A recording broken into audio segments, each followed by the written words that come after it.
Hey guys, today we will see section 94 of the Companies Act, that is place of keeping and inspection of registers and returns etc. इसका notes है ना, मैं आप लोग को बाद में प्रोवाइड कर दूंगी। तो हम लोग सेक्शन 94 देखते हैं।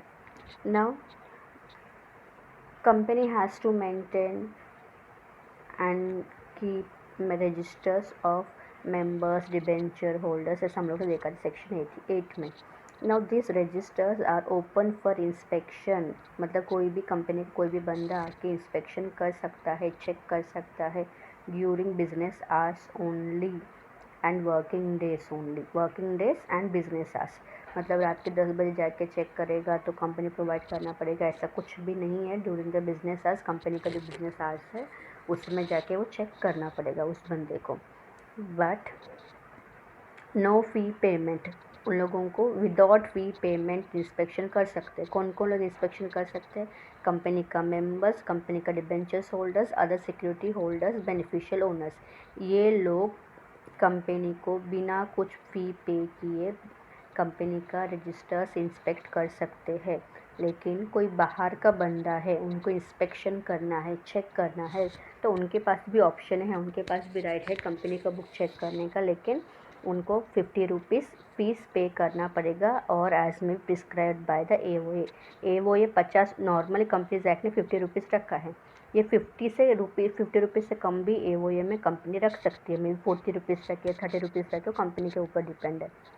And minimum inspection time is 2 hours, 2 hours तो मिनिमम देना ही चाहिए फॉर इंस्पेक्शन।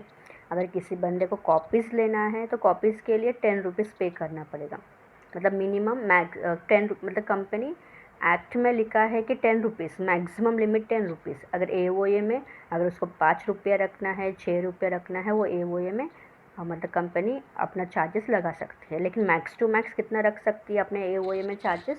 10 रुपीज़ ही मतलब मेंशन कर सकते हैं, 10 रुपीज़ से ज़्यादा नहीं।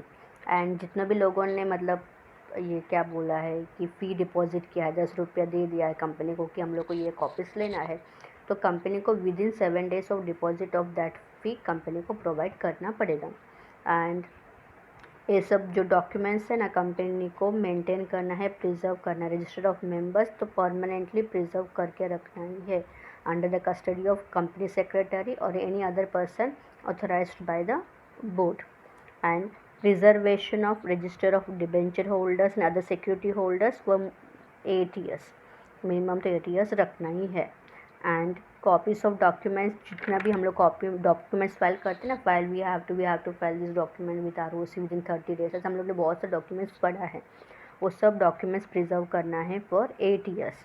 एंड फॉरेन रजिस्टर भी 2 है, अगर फॉरेन मेंबर्स है तो फॉरेन रजिस्टर ऑफ मेंबर्स है तो परमानेंट होगा, अगर फॉरेन रजिस्टर डिबेंचर होल्डर्स का है तो 8 ईयर्स तक प्रिजर्व करके रखना पड़ेगा company. If anyone makes defaults in complying with this section, then company and officer 1000 each day, which may extends to 1 lakh, and which मतलब मेंबर्स अप्लीकेशन दे सकते हैं सेंट्रल गवर्नमेंट को।